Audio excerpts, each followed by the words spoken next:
Bonjour à tous. QG Qualité, c'est le podcast où les professionnels de la qualité logicielle nous racontent leurs histoires, leurs expériences et leurs parcours.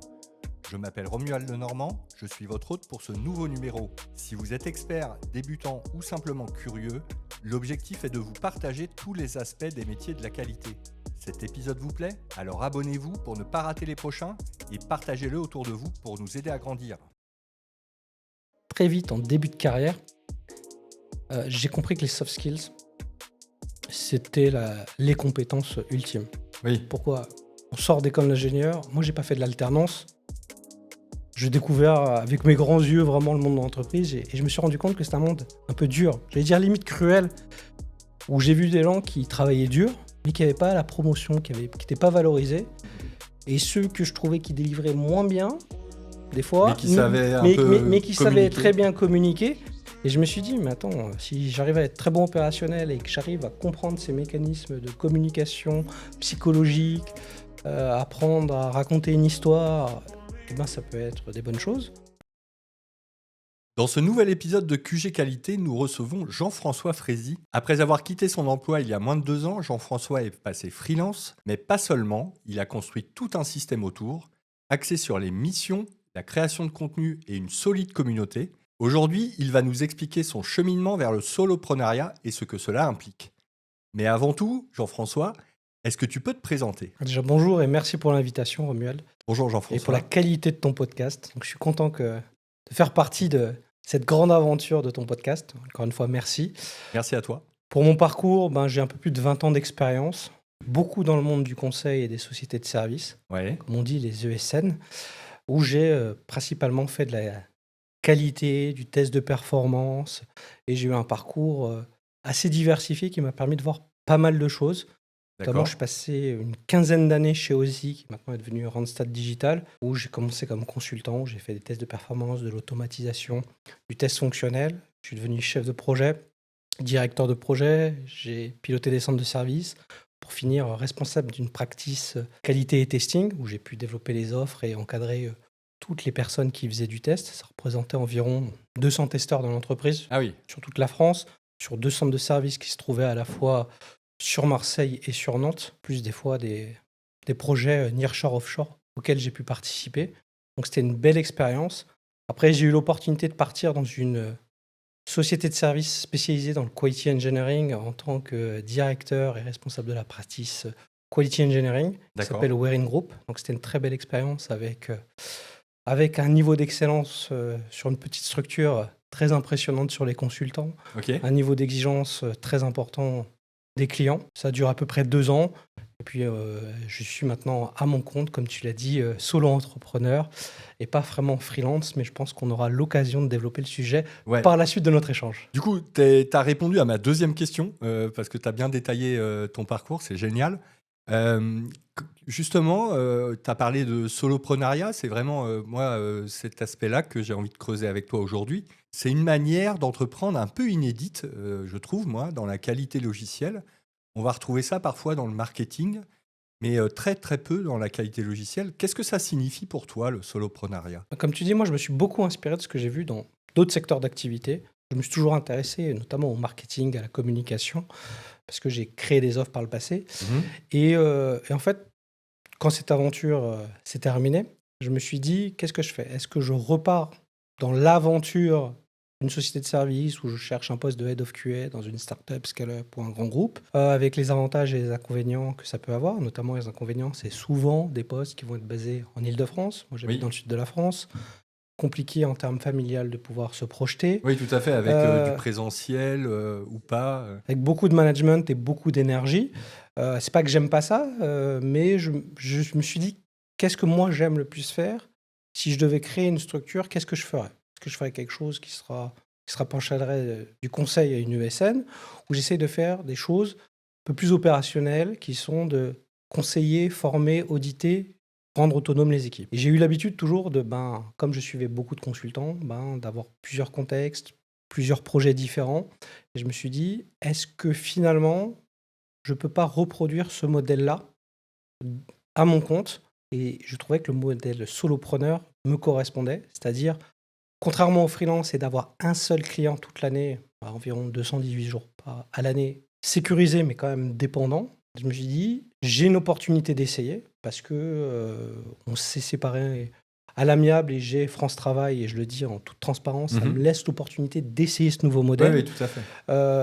qui me permet vraiment d'essayer de proposer des missions d'audit, de coaching, de formation, soit en direct, soit avec des partenaires. J'avais la chance d'avoir un beau réseau, une bonne communauté sur LinkedIn, et je me suis dit, c'est peut-être le moment de l'exploiter pour moi plutôt que pour mes employeurs. Ouais, Et ouais. c'est là que je me suis lancé, et ça me permet aussi d'avoir une certaine flexibilité dans ma vie, où je ne suis pas dépendant de jours de travail, mais plutôt de livrables, parce que je vais plutôt essayer de proposer mes prestations au forfait plutôt qu'au temps passé. Ok, génial. Alors, c'est quoi ton anti-modèle, le freelance que tu voulais pas être au moment de créer ta structure? Ce que je voulais pas, c'était être ce que j'ai dit, le freelance à temps complet. Je dis pas que c'est mal, je dis juste que j'ai pas cette envie-là. Mhm. Peut-être que dans 6 mois, 1 an, si mon modèle économique n'est pas entièrement avec une grande pérennité, je ne cracherai pas dans la soupe et je me dirais: «C'est un bon modèle», et j'y réfléchirai, ou je me lancerai dans autre chose, où je pivoterai encore sur mon modèle. Mais voilà, c'est pas le modèle que j'ai envie de faire, j'ai pas envie d'être dépendant. Donc ça me permet d'avoir une plus grande flexibilité. L'inconvénient de mon modèle et de mon pattern, c'est qu'il faut que j'ai régulièrement des nouvelles missions Oui, et de nouveaux clients. L'avantage, c'est que à chaque fois, je redécouvre pas le jeu de la mécanique d'avoir un client, parce que je sais que je dois être toujours prêt à avoir un nouveau client. Et c'est pour ça que j'ai un système un peu particulier pour que je sois visible et d'avoir des clients un peu qui, je dirais pas comme par magie qui viennent par moi, mais qui me connaissent déjà et qui oui, ont oui. envie de travailler avec moi, avec tout un système de communication On va dont on va détailler tout parler ça. par la Ouais, ouais, suite. tout à fait. Et une fois que tu crées ta société, tu fais le choix de partir dans le freelancing. C'est quoi ton premier déclic? La première des choses que tu décides de faire, en fait? La première chose que je décide de faire, c'est de travailler mon positionnement. Oui.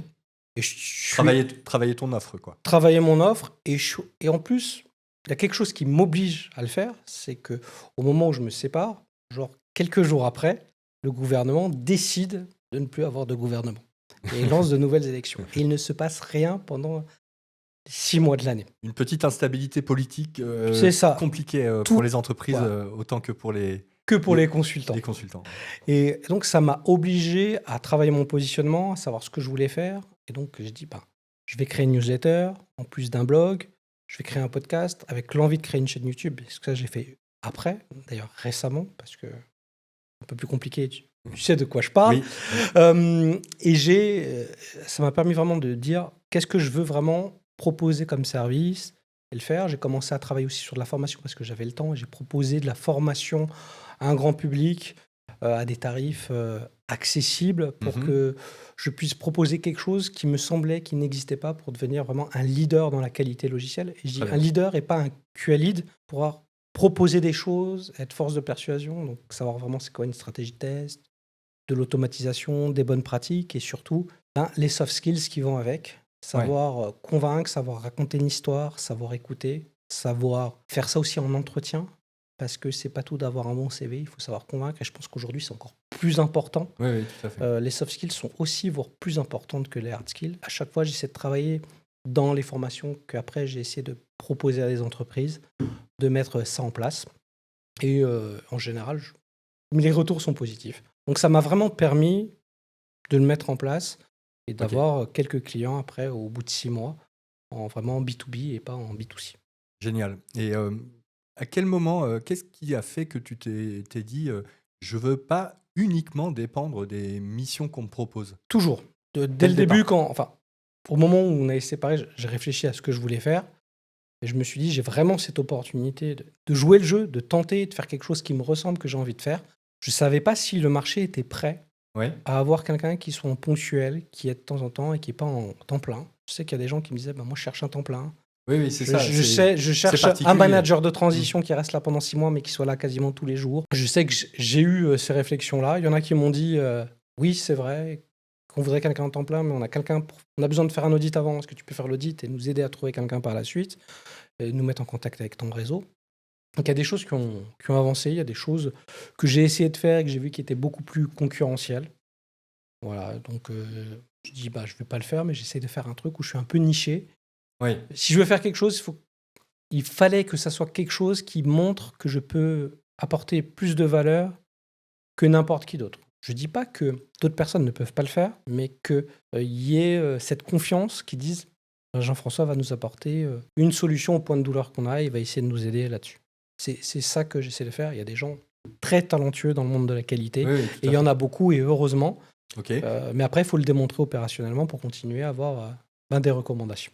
Là, on tourne autour d'un concept de crédibilité quelque part. À quel moment tu as compris qu'elle se construit, cette crédibilité, en dehors du delivery de ce que tu livres à ton client? Alors, bien avant que je monte ma structure.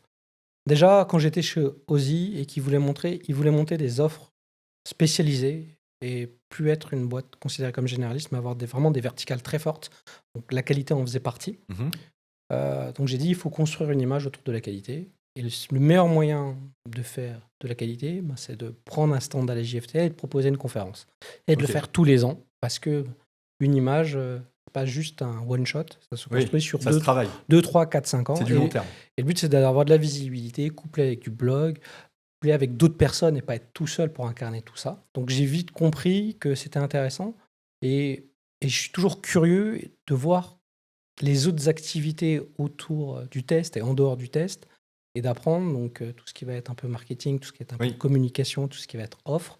Donc j'ai lu quelques livres là-dessus. Il y avait des gens très intelligents avec qui j'ai pu échanger sur le sujet et qui m'ont aidé à construire tout ça.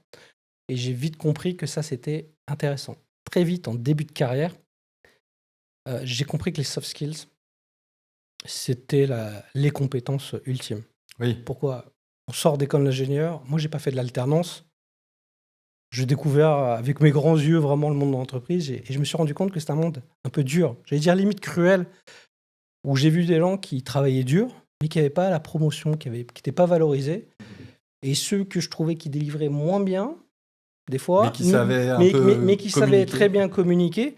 Et je me suis dit, mais attends, si j'arrive à être très bon opérationnel et que j'arrive à comprendre ces mécanismes de communication psychologique, apprendre à raconter une histoire, eh ben, ça peut être des bonnes choses. Là, j'ai l'air peut-être très à l'aise, mais les premiers entretiens d'embauche que j'ai faits en début de carrière, c'était une catastrophe. Donc, comme toute compétence, ça s'apprend. Oui, oui, On absolument. évolue, on échoue.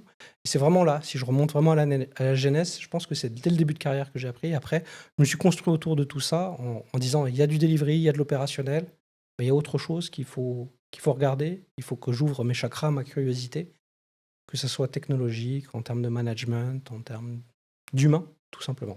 Ok, génial. Et revenons maintenant au début de ta nouvelle activité. Comment se sont passés les premiers mois? Est-ce que tu as fait quelques erreurs au début de ton parcours de freelance? Erreur, je sais pas. Parce que de toute façon, il faut en faire pour apprendre.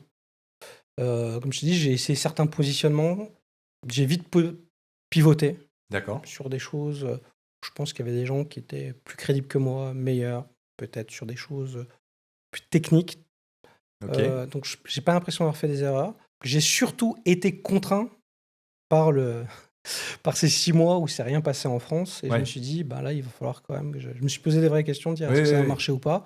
Bon, merci France Travail, j'ai pu travailler. Donc, je me suis dit, bah, je vais en profiter pour travailler la communication et avoir des articles en avance, avoir un pipe de 6-8 podcasts enregistrés avec des personnes à interviewer comme toi tu peux avoir. Ouais, Moi, ouais. lesquels je veux faire, je veux mettre en place. Je partageais beaucoup sur LinkedIn, mais je me dis, il faut aussi que je me vende un peu. Et c'est pas évident, donc j'essaie d'avoir un ratio où je fais pas plus de 10 à 15% de posts où je me vends un peu. Ouais, parce ouais, que bien sûr. parce que j'ai que ça à vendre, c'est ma compétence. Donc des fois, oui, C'est aussi à ça que sert LinkedIn. Hein. ça sert à ça aussi Ouais. LinkedIn. Je sais que j'ai vu des gens partir de ma newsletter LinkedIn parce que je vendais un peu des choses.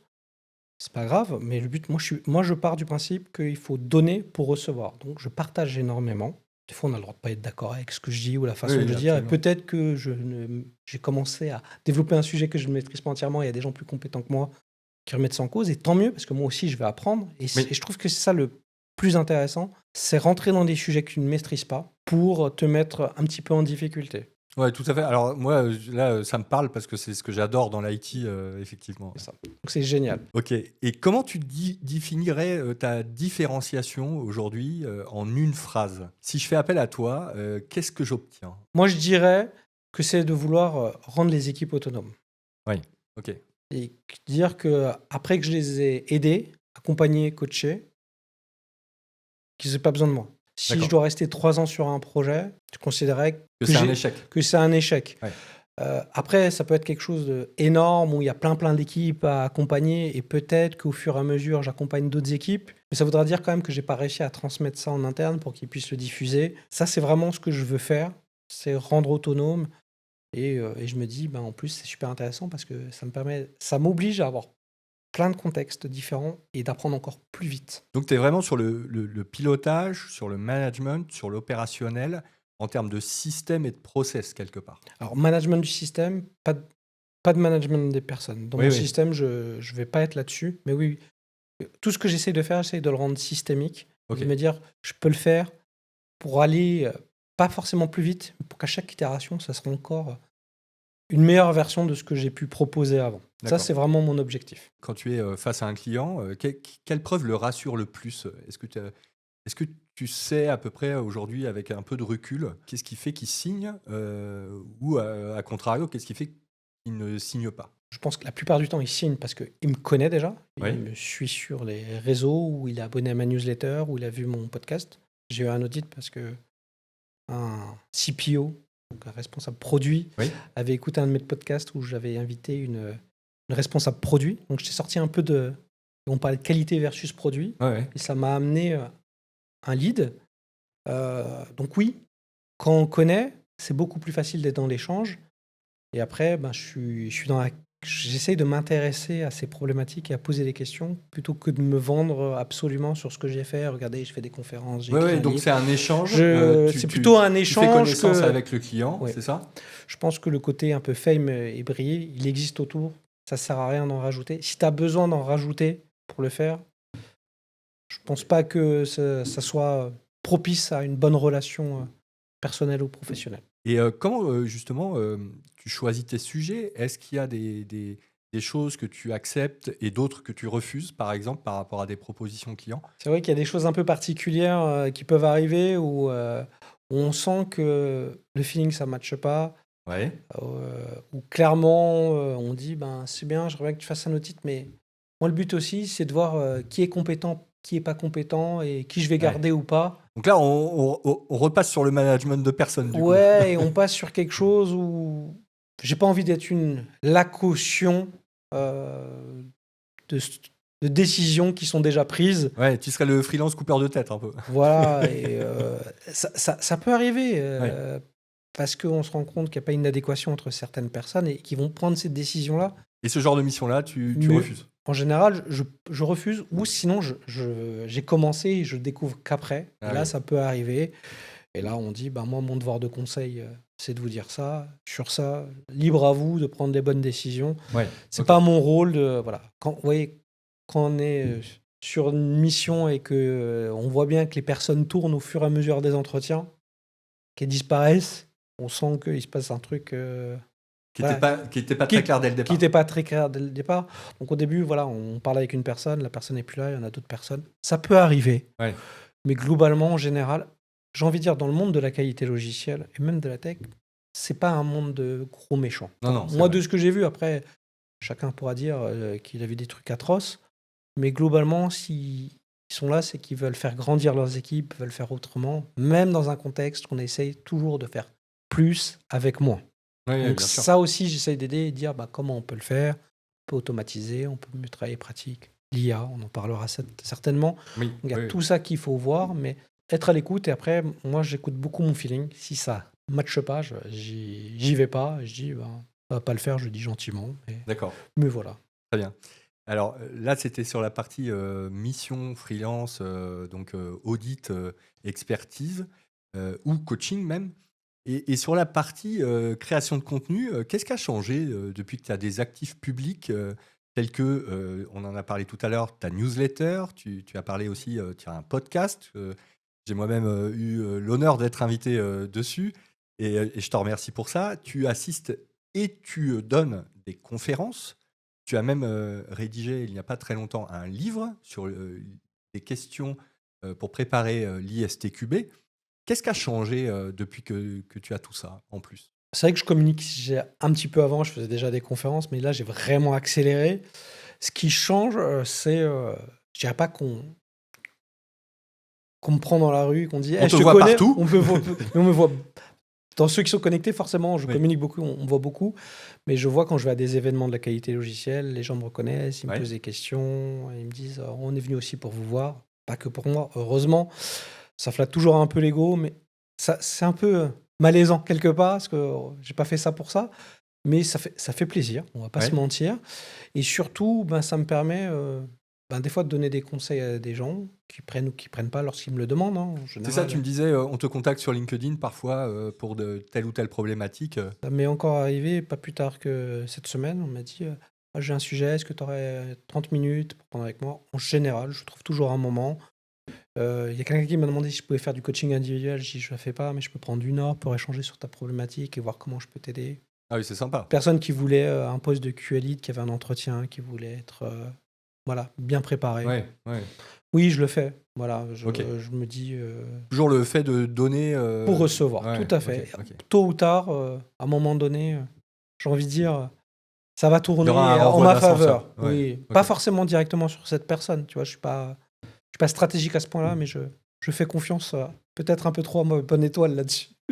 C'est très bien, moi j'adhère complètement. Et justement, en termes d'opportunités de mission, quel rôle ont tous ces artefacts par ailleurs dans la constitution de lead? Est-ce que ça te génère un peu plus de lead grâce à tout ce que tu entreprends à côté? C'est difficile de savoir qu'est-ce qui m'amène directement à lead parce que, j'ai déjà plusieurs canaux de Oui, communication et oui, de oui. distribution. Ce qui est sûr, c'est qu'environ, allez, à 20-25 de ce que j'ai signé l'année dernière, c'est en direct. Le reste, c'est D'accord. beaucoup avec des partenaires. Par contre, ce qui change, c'est que j'ai une grande confiance sur les sujets que j'ai traités et Oui. donc sur mon storytelling quand je vais être, en avant-vente. Ça peut favoriser la transformation du lead. Clairement, ça joue sur, La transformation en sur la fait. Ouais. transformation. C'est des choses souvent indirectes. Ouais. Voilà. C'est comme si on te dit, «C'est bon Romuald, tu as fait, ton podcast depuis 1 an et demi, c'est quoi le ROI?» C'est très compliqué à Ah dire. oui, oui, oui, oui, oui. On voit que ça joue sur l'image, de Bien ce que sûr, tu peux faire, bien sûr. chez SSID, sur ta perception en tant que testeur aussi, ça joue sur, dessus, mais c'est difficile de le quantifier. Tout à fait. Par Ouais. contre, ce qu'on arrive à voir, c'est les compétences que ça nous mène, la confiance et ce que ça nous apporte et notre aversion au défi quelque part. Oui, oui. C'est sortir de sa zone de confort, je Oui, confirme. quasiment Très bien. quotidiennement du coup.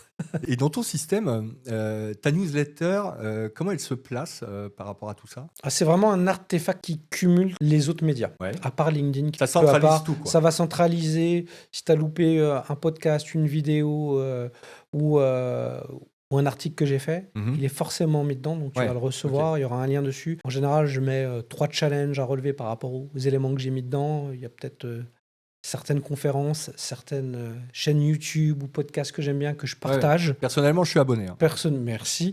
Donc aujourd'hui, je sais pas, j'ai plus de 600 personnes qui me suivent, donc je vous remercie OK. sur ma newsletter. 250 sur ma chaîne YouTube. Je viens de commencer, donc c'est un bon début. Et le but, c'est vraiment d'avoir un média qui fait caisse de résonance et qui me permet aussi de gagner en crédibilité, mais aussi de, à terme, pouvoir proposer d'autres services Mmh. et éventuellement d'avoir peut-être une valorisation avec des sponsors le jour où j'aurai suffisamment de monde qui seront bien sûr à l'image de ce que je fais, pas avoir des sponsors pour des sponsors. Donc ça, c'est un peu la réflexion que j'ai.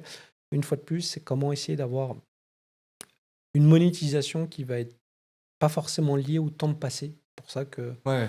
que dans l'ADN que j'ai, c'est plus solopreneur. C'est comment on peut gagner autrement que juste au temps passé. On passe toujours du temps forcément dessus. Oui, oui, tout à fait. Le but, c'est pas de plus travailler, mais de travailler efficacement et de pouvoir pas être riche, mais de gagner juste confortablement bien sa vie. On a fait un peu le tour sur ta newsletter. Maintenant, ton podcast, quel rôle il joue, en termes de crédibilité, de réseau, de lead et même parfois d'apprentissage? Alors, je pense qu'il a beaucoup plus une notion d'apprentissage, la façon dont Je vais parler sur un sujet, il doit tenir en une dizaine de minutes. Comment je Ouais. fais pour le rendre court, efficace, pertinent? C'est ça. Toi, ton format, il est vraiment Ouais. très réduit. C'est 10 enfin, mon but, c'est un court trajet en voiture pour déposer ses enfants à l'école ou en Ouais. métro. Ouais. C'était ça le concept que j'avais. Ok. Donc ça, il me demande du travail à savoir sur quoi je vais parler. Au bout d'un moment, ça fait un petit moment que j'ai fait des épisodes, c'est de dire comment, si je dois retraiter un sujet, sur quel angle. Parce qu'à un moment donné, en ce moment avec l'IA, on a toujours plein de sujets à pouvoir traiter, mais j'essaye de ne pas parler que de ça parce que tellement une hype autour de ça que j'ai pas envie d'être noyé dans la masse. On risque un peu l'overdose en plus. Ouais, on risque un peu l'overdose, donc si je le fais un peu différemment. Et là, il y en a récemment, j'ai sorti un épisode là-dessus. Je parlais plutôt de comment industrialiser grâce à l'IA, pas juste créer des cas de test, mais plutôt les maintenir. Et de parler d'autres sujets que juste le petit POC rigolo. Donc Ok. c'est intéressant, ça évolue. En termes de business, c'est difficile, même en termes de suivi.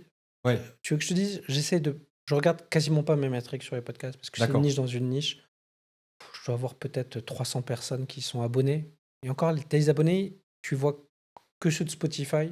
Ouais. Tu vois pas les autres parce que les autres sont pas des mêmes systèmes dessus. Donc, j'ai pas la vue globale de tout ce que j'ai. Tu es quand même sur toutes les plateformes. Oui, je suis sûr. Donc Spotify, Apple Podcast, Amazon Podcast, Amazon Deezer. Deezer, oui. Ouais. Mais Deezer, c'est... Souvent, on me dit, on voit pas ton épisode. Il y a un temps de latence beaucoup plus grand chez Deezer. Ouais, je connais. J'aurais déjà parlé, j'ai travaillé avec eux, mais ils le savent. Mais c'est pas leur priorité, je crois. Et tu pars aussi maintenant sur YouTube avec le podcast? Le podcast était déjà sur YouTube. Juste en audio. J'avais juste mis en audio, donc il y a une vignette dessus. Et là, maintenant, j'utilise YouTube plus. Voilà, là, j'ai dû passer un autre défi, se voir face caméra. Et je dois être à un peu moins de 10 vidéos que j'essaye de mettre dessus. Donc, j'ai fait un peu... Les premières vidéos, c'était plutôt en mode un peu présentation, je présentais des choses. Et là, je commence à montrer des outils, des pratiques. Éventuellement, j'aurais certainement, dans ma réflexion, je vais peut-être embarquer des gens qui ont des outils, des méthodes aussi à montrer, parce que je trouve que c'est intéressant que je ne sois pas le seul. Et qu'aussi, ça me permet d'embarquer des gens qui sont peut-être moins visibles. J'aime bien faire ça aussi. Souvent, dans mon podcast, j'invite des gens potentiellement qu'on ne connaît pas beaucoup, mais avec qui j'ai échangé. Et que j'ai trouvé l'échange super intéressant. Et je trouve ça dommage de le garder que pour moi. Ouais, ok. Mais quand tu fais du solo, c'est également quand même parfois quand même assez pointu. Hein. Je trouve, on voit les 20 années d'expérience derrière toi. C'est quand même un niveau, c'est pas un niveau test analyste, quoi. Et je trouve ça intéressant pour les gens qui cherchent à évoluer dans leur carrière, qui veulent passer par exemple test lead ou test manager. Il y a quand même une matière vraiment intéressante, quoi. Ça peut être aussi un défaut parce que j'essaye de vulgariser, mais c'est vrai que des fois, j'ai l'âge de mes artères. Et donc forcément, je vais aller peut-être en profondeur et ça peut perdre peut-être une partie de mes auditeurs. Si jamais c'est trop technique, n'hésitez pas, j'essaierai de faire d'autres épisodes un peu moins techniques. En tout cas, ils peuvent revenir vers toi et te le dire. Oui, mais souvent des gens me contactent. Mais on est dans une communauté assez bienveillante et si les gens ils ont des choses à dire, ils vont pas le dire sur LinkedIn en direct. S'ils le font, c'est en mail direct ou en message direct. En message privé. En message privé, c'est ça. Mais ça m'arrive déjà, et les gens disent « Ah, t'as oublié un truc, il manque un mot. » Et c'est toujours bienveillant. C'est pour ça que je dis toujours, les gens, lancez-vous, que ce soit sur LinkedIn, sur un blog, sur une conférence, parce que même si vous trouvez que c'est pas top, les gens en face, ils vont être bienveillants. Ils vont trouver. Moi, mes premières conférences, j'apprenais tout par cœur, mot à mot. C'est ça, j'allais y venir. Voilà. Quand tu fais une conférence, justement, et comment tu l'exploites par rapport toujours à ton système et de ton soloprenariat, comment tu la mets en perspective par rapport à d'éventuels partenariats? Parce qu'il y a toujours des gens qui viennent avec leurs ESN, il y a des clients potentiels, des EDF, des grands comptes qui viennent assister à ce genre de conférences. Comment tu organises ça un peu pré- et post-conférence? Est-ce qu'il y a des choses qui sont mises en place? En général, je ne le fais pas avec des partenaires. Parce D'accord. que je ne veux pas favoriser un intégrateur, un éditeur logiciel ou une ESN plus qu'une autre. Ouais. À chaque fois, je leur dis, c'est difficile pour moi de me positionner. Ça pourra m'arriver ponctuellement, pourquoi pas. Mais plus sur des webinaires. Sur des webinaires, je le fais, mais sur des événements, aujourd'hui, pour l'instant, je me le refuse.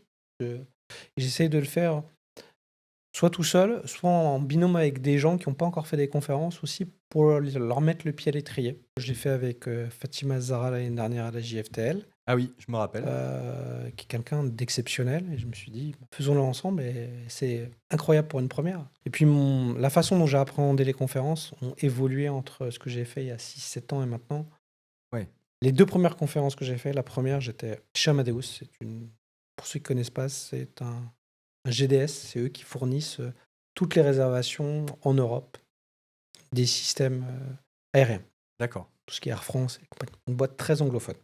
Donc j'ai fait ma première conférence sur les tests de performance en anglais devant 250 personnes. J'avais tout appris par cœur. Pour moi, c'était un scandale, c'était nul. Et la première grande conférence que j'ai fait, c'est directement la JFTL, D'accord. devant tout le monde, dans la grande salle. Un peu de stress? Énormément de stress, mais je l'ai toujours, le stress.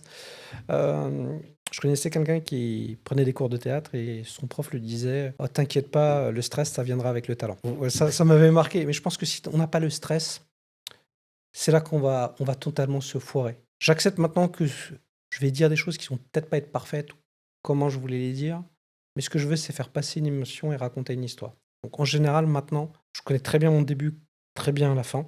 Oui. Et je sais ce que je veux dire autour, mais j'ai pas un pitch aux petits oignons. C'est plus du par cœur, c'est terminé. Voilà, et je sais que je vais le répéter 2-3 fois, et si ça dure une demi-heure, 45 minutes ou 10 minutes, je vais réussir à tenir là-dessus. Alors, en plus de faire tout ce que tu fais déjà, il y a une dernière chose que tu t'es rajoutée, c'est l'écriture d'un ouvrage. Pourquoi est-ce que tu t'es mis dans ce pétrin? Je dis ça en rigolant, hein, c'est mais vrai un que livre, c'est quelque chose qui demande énormément de temps.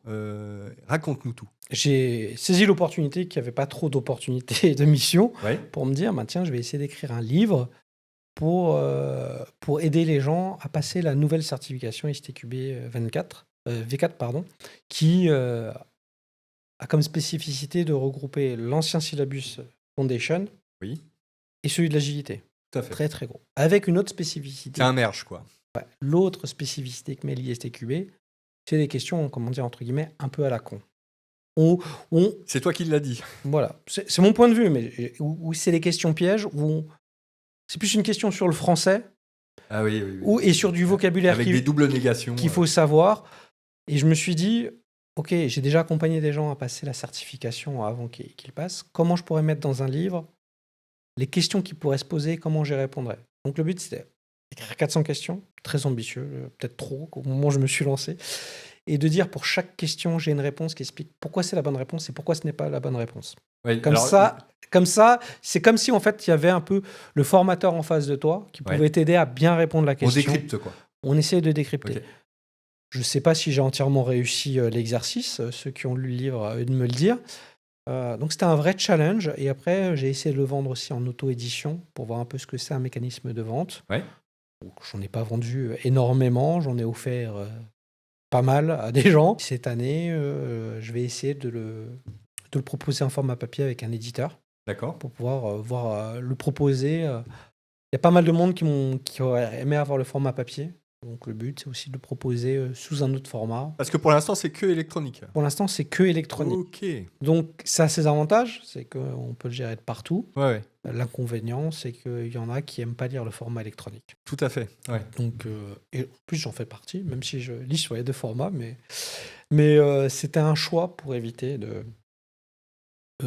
trouver un éditeur. Je voulais tout faire par moi-même parce que j'avais le temps. Pour la petite histoire, dans un épisode que j'ai enregistré avec Nankeda, on parlait des questions de l'ISTQB. On avait beaucoup ri sur leur caractère un peu sibyllin, avec les doubles négations, la traduction d'une langue à une autre, qui peut poser vraiment des problèmes. C'est au niveau très du français. anglophone, Oui. CQCM. On voit ça surtout sur le Foundation, je trouve. Ouais. Sur un petit peu sur d'autres, mais par exemple, Test Manager est, je trouve, plus opérationnel. Enfin, le sujet est tellement large qu'il ne pouvait pas se permettre, à mon avis, de tourner des choses comme ça. C'est un point de vue, peut-être qu'il y en a qui me diront, il y a aussi des... Je trouve qu'il y a moins... Voilà, il y a bien 20% des questions qui sont un peu tarabiscotées, je trouve. Oui, c'est ça. C'est ça. Et c'est un peu compliqué. Et des fois, il y a des choses aussi, mais c'est normal, il faut valider le vocabulaire. Voilà, entre les différences entre défaut et défaillance. Si on parle Oui. autour d'un café et que tu dis défaut à la place de défaillance, à part quelques ayatollahs du test qui vont te reprendre, la personne va comprendre Oui, l'intention oui, oui. que tu veux mettre derrière. On est Mais d'accord. ça va te sanctionner sur une réponse fausse. Et Oui, c'est oui, normal oui, parce oui. que le but, c'est d'avoir un vocabulaire commun. Donc ça fait beaucoup de choses à apprendre. Donc il est vrai que quand on est junior, si on n'a jamais fait de test, jamais d'agilité, avoir les deux en même temps à apprendre, avec enfin, tu fais des formations aussi, Oui, 3 jours seulement, avoir une option avec un 4e jour, je crois que vous le proposez. oui. Je trouve que si tu as des profils expérimentés, ils doivent juste valider, ça peut passer. Si Oui, c'est c'est des ça. juniors, Quand ils maîtrisent moi je déjà le dis sujet. il vaut mieux, voilà, soit tu te prépares bien avant et tu fais tes 3 jours de formation, ça Ah peut oui, oui, passer, c'est soit, compliqué. si tu dois passer dans la foulée, à la fin du 3e jour, la formation. Alors peut-être que vous n'avez peut-être pas les stats, mais je pense que c'est plus dur de l'avoir du premier coup. Ouais, ça demande oui, pas mal de travail à la maison le soir, hein, après la journée de formation, pour vraiment être prêt le jour J. Je reviens un petit peu sur le livre. J'ai eu aussi l'occasion de partager un épisode avec Fanny Velzin, Oui, et elle m'a parlé également de l'écriture de son livre sur Cypress. Elle nous a expliqué que ça lui a demandé un temps fou. ah oui. Combien de temps ça t'a pris? Comment tu as géré tout ça, pour François? Déjà, c'est pas évident parce qu'il y a des moments où tu as du temps, mais t'as pas l'envie. Comment te dire? Parce que je dirais pas que c'est un syndrome. Tu dis, putain, j'ai écrit déjà 50 questions, faut encore que j'en écrive d'autres. Je m'étais engagé sur les réseaux à en faire 400, faut que je le fasse. La page blanche, c'est ça? Et tu arrives sur des parties des chapitres qui sont moins évidentes en termes de contenu à mettre. Donc des fois, tu as besoin de prendre du recul pour dire, je mets de côté et j'ai besoin d'avoir. Voilà, peut-être de faire un reset du cerveau pour pouvoir me remettre dedans et bien le faire. Donc des fois, tu lâches. Je suis pas écrivain. Oui. Je suis pas non plus le meilleur expert du monde en ISTQB. Donc il y a des choses un peu spécifiques qu'il faut comprendre et il faut être sûr. Et j'essaie aussi de récolter pas mal de questions à la con que j'ai pu voir par le passé. De me dire, ça faut que je mette. Parce que si je mets que des trucs bateaux, faciles, ça va pas remonter la complexité de l'examen qu'on va passer. Et ça, c'était Ouais. vraiment dur. Ok. Donc là, on connaît tous énormément de monde qui ont passé le sujet, donc ils nous parlent tous de questions qu'ils ont pu avoir. Donc ça, c'est intéressant. Donc ça permet de remettre un peu l'envie de Mais tu retravailler m'as dessus. toujours pas répondu. Combien de temps Ça t'a pris combien de temps? 4 mois facile. Mais après, je suis pas en temps plein. D'accord. 4 mois. Mais Ok. moi, je me suis dit en un mois, j'ai torché le truc. Ah oui, ok. Mais j'étais peut-être beaucoup trop. Mais tu vois, c'est un peu comme faire une grande rénovation dans ta maison. Ouais. Je pense que si tu as conscience de la difficulté dans laquelle tu vas rentrer, tu le fais pas. Donc fallait que je sois un peu candide et me dire c'est Oui, bon, parce que j'y si t'avais su que ce serait 4 mois, peut-être tu serais pas allé, en fait.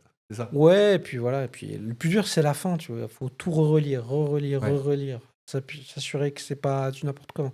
Le faire relire à d'autres personnes, se remettre dedans. Ça c'est le côté le plus chiant. C'est le côté il faut être très très rigoureux. Dans le test on l'est, Ouais, bien sûr. mais là on parle je sais pas mon livre il te faire 450-500 pages, ça Ouais. commence à être long à relire. Et est-ce que ça t'a appris des choses que tu avais un peu mises de côté ou oubliées, de faire cet exercice d'ouvrage, d'écriture de livre? Oui, il y avait des choses que j'ai forcément découvert, par exemple, redécouvert les défauts, défaillances que on se rentre plus dedans. Donc il y avait du vocabulaire, mais aussi un peu des techniques de test, des méthodes. Et je me suis dit, bah, ça c'est intéressant, il faut que je revoie d'autres méthodes de test qu'on voit dans les certifications avancées. J'en ai même fait des articles de blog par la suite. Ok. Je me suis dit, c'est super intéressant. Il faut que j'arrive à le vulgariser, le présenter et le partager, même si ça a été fait à plein d'autres endroits. Je sais non, que mais génial. sur la taverne aussi. Ça t'a donné de la matière. Mais quoi. ça m'a donné de la matière aussi pour me réapproprier, me dire, c'est des choses qu'il faut qu'on utilise plus, parce que c'est quand même la capacité de faire le moins de tests possible avec la meilleure couverture. Et c'est dommage, c'est des patterns en fait qu'il faut maîtriser, je pense. Tu fais des audits, Oui. du mentorat et des formations. Comment tu packages ça par rapport à tes clients? Ça dépend vraiment parce que chaque contexte est différent. On peut dire, ouais, ça prend X jours et c'est tout. Et une fois qu'on rentre dedans, c'est compliqué, mais on s'est engagé. Bon, en général, je package au forfait. Donc, en général, dans l'échange, il y a combien de personnes on va voir, c'est quoi vos compétences, c'est quoi vos problèmes. Et à partir de ça, on structure une offre packagée. Mais c'est à chaque fois adapté au client. Ce serait trop facile de dire ça, mon temps fixe, on fait ça. Chaque solution que je donne, je pense qu'il n'y a pas un seul client, je vais proposer la même chose dessus. Ouais. Parce qu'en Parce que termes ça dépend de d'outils, sa en termes taille, de sa ça dépend. culture, de Ouais, sa ouais. compétence, de la taille qu'on va avoir, de l'organisation, où il en est. On arrive sur un programme safe ou un petit projet agile, c'est pas du tout la même. Ouais, pour une start-up ou un Pour une grand compte. start-up, un grand Ouais. compte, c'est pas du tout la même chose. Ils peuvent avoir des mêmes problèmes de qualité, mais le contexte, la culture et les compétences vont tout changer. Ça peut m'arriver de vendre des choses au jour homme en Ok. disant je vous accompagne une demi-journée par semaine pendant 3 mois. Ça peut arriver parce que c'est plus facile Ouais. et et que je sais que ça va être mouvant. Sur le besoin va évoluer. Et donc, comme on ne sait pas, c'est Oui. compliqué de calibrer. Ça peut arriver. D'accord. Mais en général, j'essaye de packager et de me dire, le but, c'est d'apporter de la valeur et de le faire rapidement, efficacement. Voilà. Et c'est Ok. en général, il faut que j'arrive à avoir plusieurs clients en même temps. Donc des fois, j'en ai pas du tout, des fois, j'en ai beaucoup. Je cherche encore mon modèle. J'espère que d'ici la fin 2026, j'aurai validé mon modèle et que ça marchera et que j'arriverai à faire des émules. J'espère que ce podcast va aider à le faire plupart de ceux que je connaisse sont à temps plein et font éventuellement des petites missions d'audit ou de formation ou de Oui. coaching à côté. Et Ouais, c'est sûr qu'il y en a. c'est pas toujours évident quand on est à temps plein pour le faire. Donc, moi, il faut que je trouve un équilibre le temps entre créer du contenu, Oui. produire, et je peux pas produire à 100%. Pour l'instant, de toute façon, je suis pas à flux tendu, donc tout va bien. Donc, ça me permet de trouver ça un équilibre. C'est ça. Et du coup, globalement, la mission type, c'est 3 mois, 1 ou 2 jours par semaine. C'est ça? Ouais, En gros? globalement, il Ouais. y en a, ils sont un peu plus longs. Je les accompagne sur 6 mois parce que ils vont avoir un programme de déploiement et je vais les accompagner pour se dire comment on va lancer l'UAT. Et donc, on Oui. va être juste là. Et il y en a, c'est beaucoup plus court parce que c'est juste un audit ou juste un coaching ou juste Ouais, une ouais. formation. Ok. Donc c'est très diversifié. Donc c'est vrai, je peux avoir 3 clients en même temps, mais finalement, ça fait pas beaucoup de genres de travail. Non, non, tout à fait. Comment tu gères la frontière entre le conseil et l'exécution? Parce que du coup, tu es opérationnel, mais tu pas dans l'exécution. Tu mets pas tout le temps les mains dans le cambouis en mode je vais écrire un test auto, par exemple. Je vais peut-être pas aller jusqu'à dire c'est moi qui vais écrire au test auto, Voilà. mais si dans le conseil, il y a une bonne pratique test auto et que je dois rentrer dedans et montrer comment il faut faire, là, j'irai jusque-là. Donc, c'est du conseil plus plus. Donc, Ok.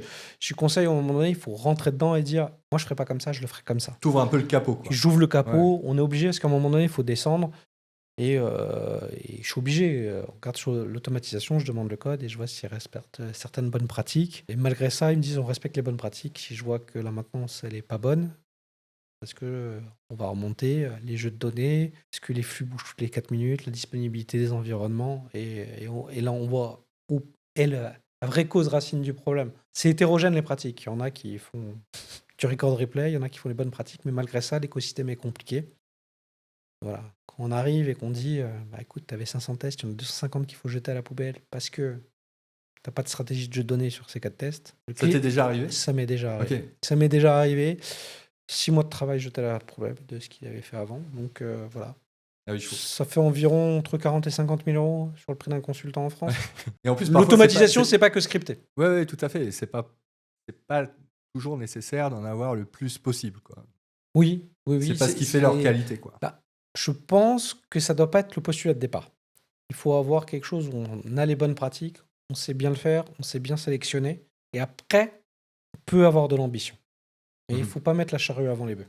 Non, non, tout à fait. Tu as tes missions, tu as ta création de contenu, donc la newsletter, le podcast, un livre par-ci par-là, Pour l'instant, je l'ai mis en pause, mais pas d'autres livres. des posts sur LinkedIn, une solide communauté, des conférences. Est-ce qu'à un moment, il y a pas un peu de fatigue à faire tout ça? Est-ce que ça t'épuise, ce modèle, ou au contraire, ça te donne beaucoup d'énergie? Comment tu le vis au quotidien? Un peu des deux. Au début, ça m'a donné beaucoup d'énergie parce que je construisais tout. Puis, à la fin d'année, c'était un peu plus compliqué parce que j'ai eu beaucoup de sollicitations et je les ai acceptées parce que j'en ai pas eu tant que ça dans l'année. Ouais, je me Là, rappelle, là, on a eu du mal à se caler. on a du mal à se caler, là, c'était un peu tendu. Si j'arrive sur du nominal, mon but, c'est que je m'épuise pas. Donc, il faut que j'ai du temps pour faire du sport, pour avoir une vie personnelle, une vie de Oui. famille. Et surtout, je me bloque des créneaux D'accord. pour faire notamment du contenu. Tu as décidé de bloquer, donc Ton ratio entre production de contenu et delivery client, c'est à peu près combien? Entre 15 et 20% de médias, Ouais, je dois être OK. là-dessus. Des fois un peu plus. Et j'essaie, les moments où j'ai moins d'activité, j'en profite pour batcher. J'ai enregistré plusieurs épisodes, Ouais, ouais. écrire plusieurs articles. Donc c'est pour ça que le chiffre va dépendre. Des fois, je peux monter à 30% dans une semaine. Si j'ai moins d'activité, je vais en profiter, créer du contenu et pouvoir avancer. Ce qui prend le plus de temps aujourd'hui, c'est le format vidéo. Parce que j'ai pas encore trouvé ni mes habitudes, ni mon modèle. Voilà, la réglage caméra qui me prend 2 heures. Enfin, tu connais. Ouais. Même si moi j'ai énormément de chance d'avoir ma super collaboratrice C'est vrai, productrice qui je gère tout confirme. ça pour moi. J'ai beaucoup de chance. On n'a plus qu'à s'installer, ça fonctionne. Voilà. C'est vraiment bien. Et justement, tu me disais, tu te bloques des créneaux, hein. Oui, je me bloque des créneaux. Souvent, moi, ce que j'aime bien, c'est le lundi matin déjà. Au moins, là, je sécurise parce que c'est le début de la semaine. J'ai de l'énergie et je suis créatif. Et Ok, top. après, d'autres créneaux par-ci, par-là pour pouvoir envoyer bien ma newsletter le jeudi. Des fois, j'y arrive pas et part que le dimanche. Comment est-ce que tu gères les creux? Est-ce que tu as des phases de doute? Est-ce que parfois tu te compares à d'autres freelances? Comment ça se passe, cet aspect un peu égo? Parce que c'est Non, quelque mais chose qui ça compte joue. aussi? Alors, de l'ego, j'en ai. Mais malgré ça, j'ai des doutes quand même sur Ok. tout ce que je fais. Quand je vais proposer un sujet de conférence, quand je vais essayer de positionner, quand j'ai moins d'activité. Comme j'ai dit sur d'autres sujets avant, on va se planter parce que finalement, on est obligé de se remettre en cause tout le temps. Pourquoi? Parce Oui. que les technos, les méthodes, elles évoluent. Donc, s'il y a un creux, ça veut dire que mon positionnement, il est pas forcément bien marketé ou il est trop large et il y a trop de personnes dessus, donc il faut que j'arrive à pivoter dessus. Donc ça veut dire que c'est tout entrepreneur, toute entreprise doit le faire. C'est pas évident toujours de le faire. Après, je me compare pas trop. Je regarde plutôt les gens avec beaucoup de curiosité et me dire: «Ah, ils ont fait ça, c'est intéressant». Et s'ils font les choses différemment, je me dis pas je suis envieux ou c'est pas top, c'est bizarre qu'il y arrive. Je me dis pourquoi il y arrive et comment il va le faire. Là, si je fais une comparaison en termes de démarche, si je regarde sur la quality assistance, c'est de se dire la démarche avec nos QA, sans QA. Le premier biais cognitif qu'on a, c'est se dire c'est pas possible, on peut pas être jugé parti, on peut pas avoir de testeurs qui vont valider parce qu'on a été formé comme ça. Le réflexe qu'il faut avoir derrière, c'est de dire attends, regardons ce qui se passe et dans quel contexte ils ont réussi et dans lequel c'est possible et c'est pas possible. Et c'est ça, moi, que je pense qu'il faut avoir une vision apaisée de ce qui se passe. Tout change très vite. On est à la préhistoire de notre activité. L'informatique a J'espère bien. a moins de 30 ans Ouais. dans le domaine grand public. Ouais. Enfin, je ne sais pas si on se rend compte. C'est une technologie hyper récente. Ouais, tout à fait. Donc, il y a encore des nouvelles choses qui évoluent et ça va encore de plus en plus vite. Donc non, pas me comparer, mais plutôt me dire, fais des choses différentes. J'ai de la chance d'aller à beaucoup de conférences, d'échanger avec beaucoup de monde et de voir des choses très larges, très Ouais. différentes. Voilà, moi je suis pas forcément fan du no-code, mais je regarde. Voilà, mon site web, je l'ai fait en Notion. Tu parlais du no-QA, on a fait un excellent épisode avec Farah Chapchoub, où elle développe toute une approche qui n'est pas forcément faite pour tous les environnements de travail, hein, mais elle en parle et elle tend vers cette Oui, solution-là dans sa scale-up. Facile à dire, je pense, mais difficile à faire. difficile à faire. Mais Ouais. ça mérite quand même de s'y intéresser, quoi. Oui, j'ai déjà beaucoup échangé avec Farah sur ces sujets-là. D'accord. Et clairement, c'est un sujet où il faut avoir les bonnes compétences, côté produit, côté développement, mais aussi côté coaching QA. Oui. Le marché n'a pas forcément développé ça de façon massive. En général, quand on a une scale-up, on a une vision internationale. Et je me rappelle, dans une des structures où elle était avant, elle avait des gens qui étaient sur différents lieux géographiques en Europe qui permettaient d'avoir un rayon de couverture de personnes à embaucher plus facilement. C'est pas évident parce que ça veut dire faut presque avoir les meilleurs Oui, c'est ça. possiblement, de dire Voilà. potentiellement ces gens-là ils peuvent travailler chez Google, chez Oui, Facebook. oui. Donc c'est pas donné à tout Non. le monde. Je pense que c'est facile, c'est beaucoup plus facile quand on a une petite structure qui doit aller vite pour pouvoir le faire. Quand on est dans une grande structure où on a un écosystème d'applications, c'est irréaliste. C'est ça que je dis, c'est Oui, que oui, il y a je suis plusieurs quality assistants, il n'y a pas que le NoQA. C'est qu'est-ce qu'on peut prendre de ces organisations dans lesquelles ils ont réussi, qu'est-ce qui est faisable dans mon contexte, qu'est-ce qui est impossible. Et voilà, il ne faut pas le prendre comme certains managers, ils disent: «Ah bah, c'est génial, c'est une variable d'ajustement économique, parce que dans 6 mois, ils vont payer la dette C'est ça. en production Avec des, et ça va coûter très avec des cher, bugs de prod avec des en bugs cascade. et les QA sont partis. Les nouveaux qui vont arriver n'ont plus la connaissance métier et tu perds presque un an et demi à retrouver une situation stable. Et ça t'a coûté plus cher que les économies que tu voulais faire. Et si tu arrives à t'en relever, parce que parfois les clients fuient. C'est ça. Mais on a eu la même problématique avec l'avènement de l'automatisation, avec l'arrivée de Selenium. On disait on n'a plus besoin des QS, c'est les automaticiens qui vont faire la qualité. Intéressant que tu me tendes cette perche, parce que je voulais arriver sur l'intelligence artificielle, forcément. Je suis désolé de Oui. devoir en parler à chaque épisode. Mais toi, avec tes 20 ans d'expérience, comment tu perçois cette hype? Est-ce que tu trouves qu'on en fait trop?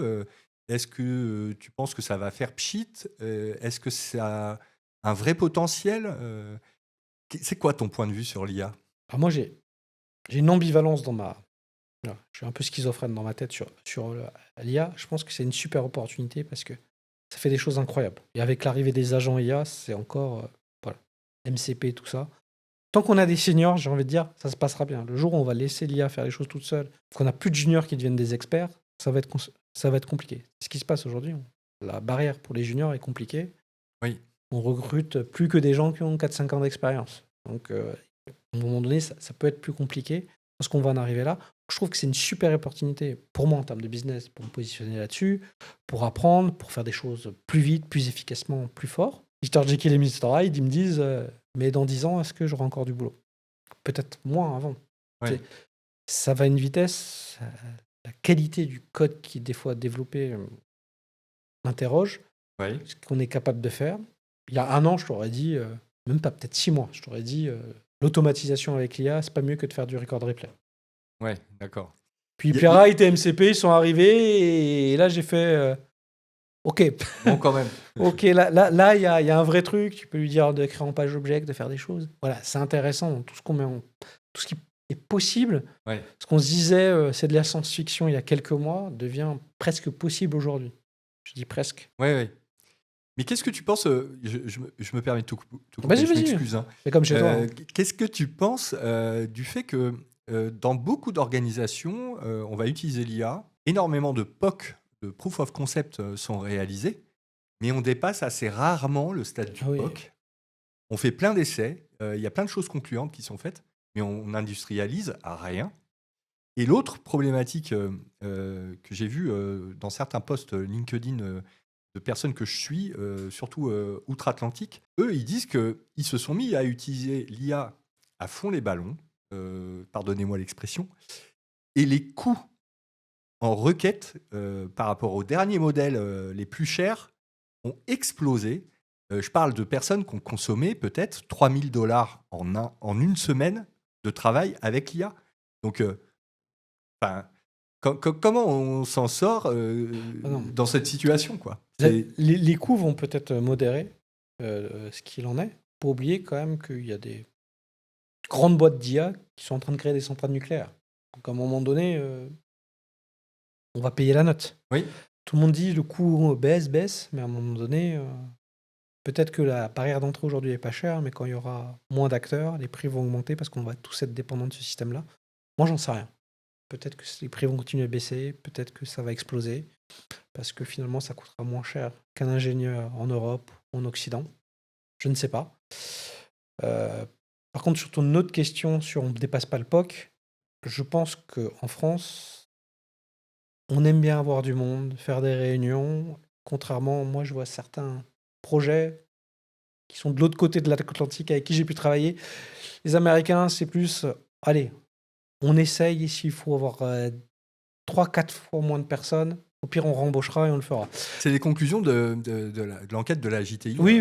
Mais je suis d'accord. Mais je pense que déjà, il y a ce côté culturel. Nous, ça va arriver plus tard quand il y aura vraiment beaucoup de choses qui vont marcher. Et il y a une autre chose, c'est que des fois, on lance des POC qui marchent très bien. On prend un POC sur un petit sujet. Mais au final, on ne s'est pas posé la question du processus, de la donnée en entrée, de sa viabilité, de sa sécurité. Et ça, c'est là que ça peut poser problème pour passer à une échelle beaucoup plus importante et avoir quelque chose qui va fonctionner. créer un cas de test à partir d'une exigence et d'un Figma, la plupart des LM le font plutôt bien, Oui, on va tout à dire. fait. Il y a de la reprise. Par contre, se dire, j'ai mis le cas de test, j'ai une nouvelle exigence, est-ce que je dois en créer ou en mettre à jour ou mettre à jour mes données dedans? C'est là que ça va apporter de la valeur.